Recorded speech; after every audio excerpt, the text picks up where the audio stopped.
Hi, welcome again to my channel, Yoga Wellness 786. I'm Osman and I am an energy healer, yoga and meditation teacher, and an entrepreneur. Um, I wish to remind everyone that although we follow, wellness programs and health improvement strategies, we are not a replacement for medical treatment. If you have any medical condition, you should seek the advice and consultation of your medical practitioner who's licensed to and qualified to, treat you for that. We apply lifestyle changes that can help to improve your ability to fight your challenges or improve your state of being and wellness as well as your health. And of course, we are not a replacement for medical treatment. We are complementary, to a medical treatment. What you have to understand is that medical treatment alone is not a miracle cure. There is some responsibility on you as a patient or as a person, individual, to take some steps in terms of the wellness of your mind and the wellness of your overall health and your lifestyle habits. This makes a significant difference in assisting with your recovery process or your overall well-being. Okay, so today I want to talk about mindful eating. So what is mindful eating? And there are several definitions around, but I've thought about it deeply, and I found that the simplest way to explain what is mindful eating from my perspective and from a perspective of yoga, meditation, and the ancient sciences is it is the opposite of mindless eating. So when we define it from the opposite direction, it becomes easier to understand, right? So mindless eating is eating whatever you feel like eating, whatever your emotions tell you or dictate to you, you just eat that. And it is based more on emotional eating, right? And comfort eating. So one has to understand that you have a human body, and the human body is one of the most complex um, creations, on this planet, because it all, in addition to it having such an amazing biological and physiological process structures, it also has amazing cognitive capacities with endless possibilities, right?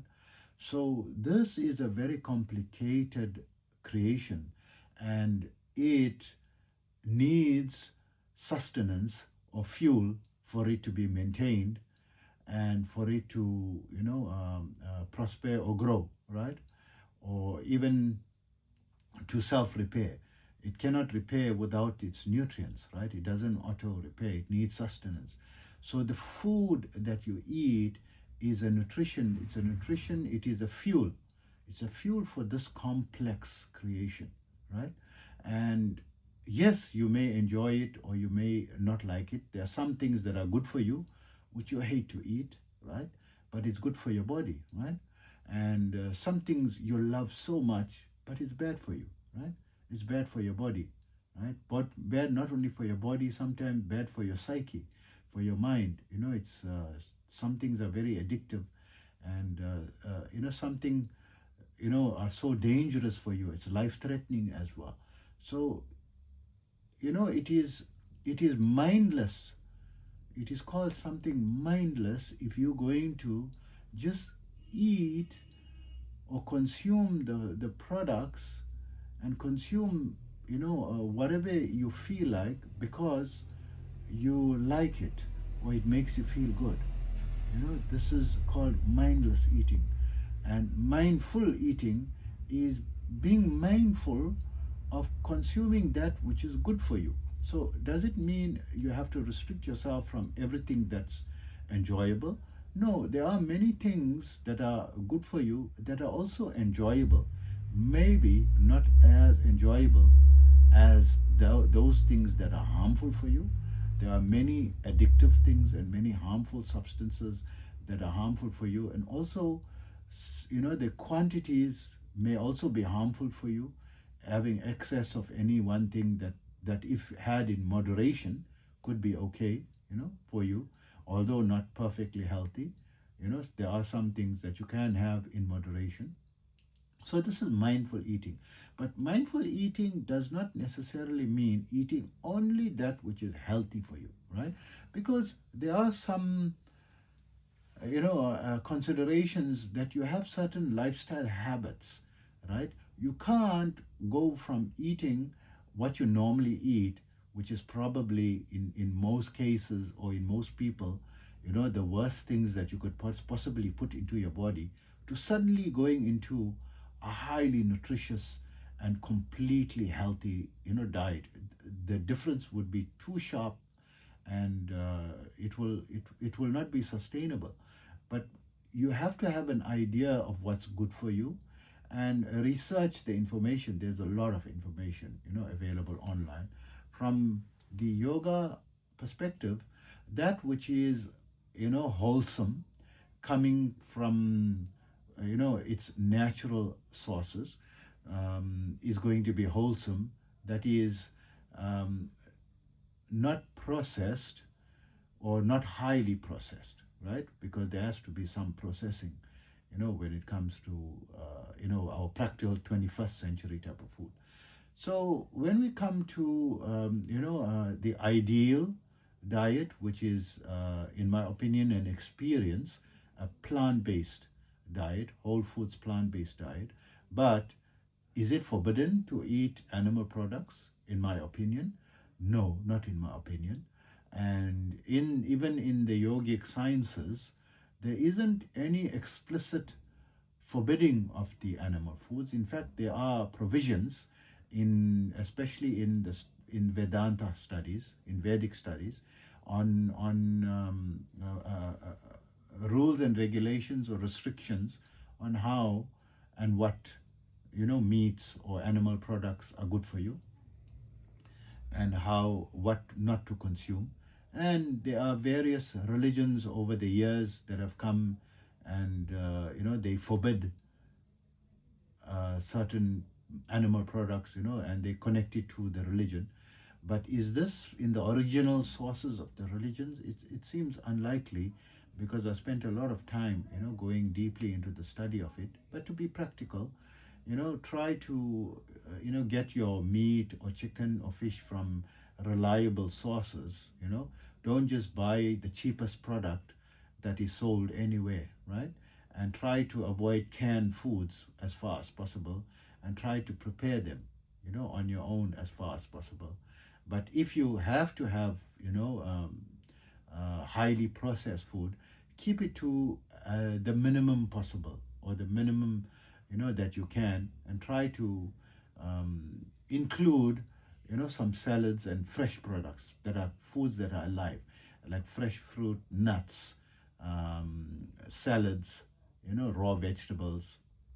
These are, still in its natural condition.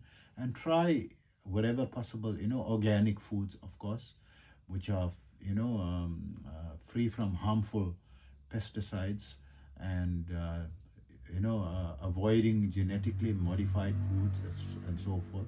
So it's impossible for the average people to go very deep into highly healthy sources of food, organic foods and plant-based. So try to have some measure of balance. So I'm just putting that from my perspective, opinion. So, but very important is consume foods, or make the adjustment step by step and slowly, or under the guidance of a dietitian. Okay, so when you go to your doctor is not qualified in nutrition. He's qualified in physiology. He can take blood tests and see what you are lacking, right? And what nutrients you require. But he is not qualified in prescribing diets for you. The person who's qualified in that is a dietitian. So you need to see a qualified dietitian who has spent 3 to 4 years, specializing only in nutrition. And of course, there are people who are more specialized in nutrition that have got, doctorates and PhD in nutrition science. And if you could consult with them, that would be better. And also, ideally, there are some medical practitioners that went on to further the studies and specialize in nutrition science. So there's a new specialization in the medical field called functional medicine, like how you get a pediatrician, a cardiologist. So there's also a functional medical specialist. So he is a qualified doctor that went on and did further studies, postgraduate studies in nutrition science. So I would think, or I would suggest this person, to be more qualified, in that. Then instead of just going online and following, nutritional advice from people online, even if they may be, a doctor that is giving some nutritional advice, temper it with someone that you can meet face to face or you could talk to and has some, specialization in that field, right? So we as wellness specialists can give you guidelines, on nutrition, what's good for you from what is generally, but not specifically for you. Specifically for you, you may have certain conditions, and every person has got some type of unique condition or unique preferences or unique genetic,